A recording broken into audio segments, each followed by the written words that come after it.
Oi, gente! Hoje eu quero conversar com vocês um pouquinho a respeito dos hábitos, né? A Charlotte falou muito sobre os hábitos e é uma preocupação grande, né?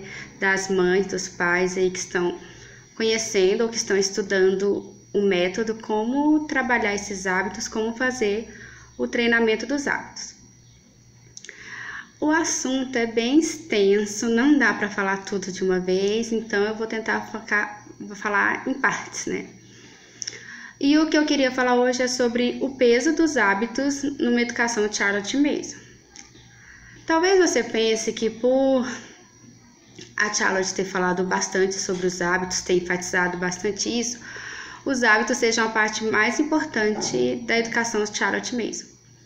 Mas não são, eles são parte dos 3 pilares da educação, né?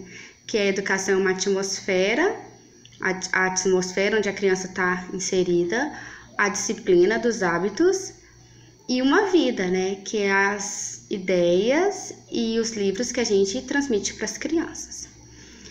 Então, são esses 3 juntos, não é o hábito sozinho. As 3 coisas vão andar juntas. E mesmo no treinamento do hábito, os outros 2 pilares estão juntos, né? O primeiro pilar, que é a atmosfera, né, do lar. Então, se eu vou trabalhar bons hábitos, esses hábitos têm que estar inseridos na atmosfera do meu lar.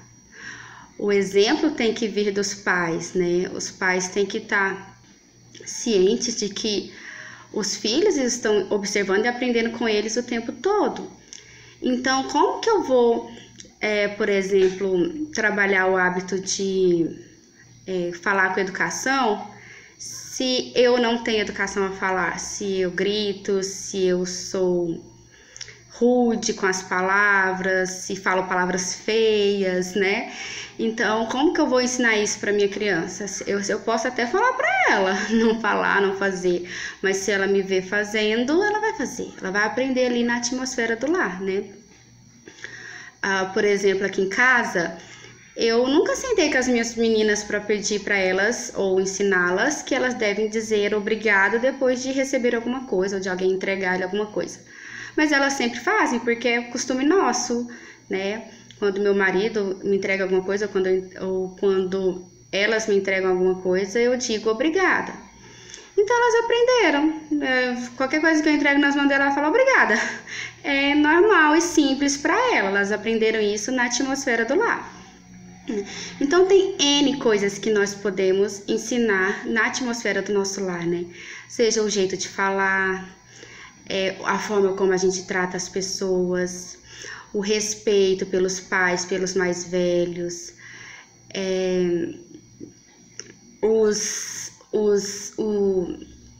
os nossos costumes em relação à nossa vida espiritual, nossa vida de oração, de leitura da Bíblia e da igreja, o respeito pelas coisas sagradas, a piedade. Então, tudo isso a criança vai estar aprendendo em nos ver, né? E o terceiro pilar é os livros vivos, né? A vida, né? A educação é uma vida. Então, os livros vivos e as ideias vivas, né? Uma forma de eu transmitir ideias vivas é através dos livros. Então, eu posso trazer livros com histórias sobre bons hábitos para os meus filhos, né? Histórias de amizade, histórias de boas maneiras, histórias de companheirismo, de respeito, de obediência, histórias em que o personagem fez coisas erradas e sofreu as consequências disso. Então, ali eu posso ir trabalhando os hábitos com as crianças. E também as ideias que a gente transmite verbalmente, né? As nossas ideias, né? Que a gente transmite ali para as crianças. As perguntas que nós respondemos para as crianças, as ideias, os valores que a gente transmite, tudo isso vai estar influenciando nos hábitos da criança. A Charlotte disse, e isso é bem sério, um tanto óbvio até, que a gente não deve se preocupar somente com a aparência, né? Se as crianças estão sendo bem comportadas ou obedientes, porque a gente quer que os outros vejam que os nossos filhos são bem comportados. E esse é um erro que a gente é tentado como pai a cometer, né? A gente quer que os nossos filhos se comportem bem publicamente, né? Mas nós devemos ensiná-los que os valores por trás destes hábitos, né? Um exemplo aqui é a nossa casa, né? Quando a gente arruma a nossa casa. Então, você pode, uma vez a minha menina perguntou pra mim: mãe, por que a gente tá arrumando a casa? Não vai vir aqui ninguém aqui hoje? Então, você pode, quando uma criança te pergunta por que você vai arrumar a casa, responder: porque vai vir uma pessoa aqui hoje, né? Então, você corre risco de ensinar para elas duas coisas. Ou só se importar com o que as pessoas veem de você, e também trabalhar a questão de receber bem as pessoas, né? A gente tem que ter esse cuidado. Mas quando uma criança, por exemplo, te pergunta por que você tem arrumando a casa, ou por que ela tem que te ajudar no cuidado da casa, que é um hábito de ordem e limpeza, né? Então, você pode responder: para que a nossa casa seja agradável, para que nós tenhamos espaço, né? Porque um monte de brinquedos e roupas no chão. Para evitar doenças, a gente limpa as coisas para não ter os utensílios sujos ou a casa suja. Então, várias respostas que você pode dar, né? E nessas respostas você vai transmitir ideias aos seus filhos, que essas ideias vão influenciar nos hábitos dele. Então, ele pode arrumar a casa só quando uma pessoa chegar na casa dele, ou ele pode ter o costume de todos os dias arrumar a casa dele, para a família mesmo, né? Você pode ensinar isso, você ensina nas respostas que ele te pergunta. Assim como ele te pergunta N perguntas que as crianças fazem, né? Por que eu não posso brigar? Ou por que eu tenho que dividir?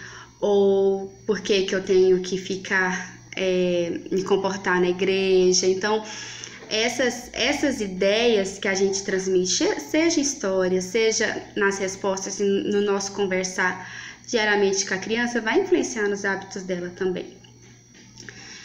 Então, Liz, eu te pergunto, se os três andam juntos, se eu acho que os três têm o mesmo valor, por que a Charlotte falou tanto sobre os hábitos, né? Penso eu o seguinte, né? Primeiro que as ideias vivas e já estão escritas, né? A ideia é você usar os livros, né? E a atmosfera do lar também passa pelos hábitos, pelos nossos hábitos. Então, a Charlotte se preocupou em escrever muito isso. E uma outra questão é ser enfático aos pais.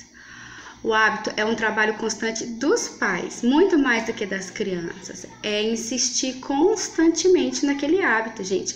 A gente foca ali no hábito, então quando eu começo a trabalhar a disciplina do hábito, eu vou focar naquele hábito, mas eu vou ter o resto da minha vida trabalhando em cima daquele hábito, né? Eu nunca vou descansar. Por exemplo, no exemplo da casa, de cuidar da casa. Então, você pode ensinar o seu filho que assim que ele chega em casa, ele tira o sapatinho e guarda. E você pode focar, se ele não tem o costume de fazer isso, a Charlotte recomenda que a gente foque naquele hábito durante um mês. Então, eu vou focar naquele hábito ali um mês.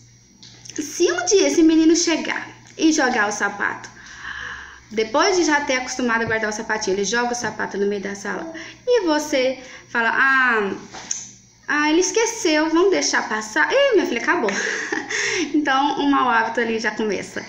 E você vai ter que trabalhar tudo aquilo de novo. Então, é um trabalho incansável. É sempre lembrando. Toda vez que a criança lembrar, esquecer, a gente vai lembrar ela daquele hábito, daquilo que a gente espera dela, constantemente. Então, eu acho que é por isso que a Charlotte frisou bastante isso. Que é pra gente não esquecer. Que é um trabalho cansativo. né? Um trabalho valoroso, mas que vai exigir muito dos pais. Por isso eu acredito que ela falou tanto, né? E há muitas outras coisas que a gente pode falar sobre os hábitos e depois eu vou voltar aqui pra gente falar mais coisas ainda, tá? Obrigadão, gente. Tchau!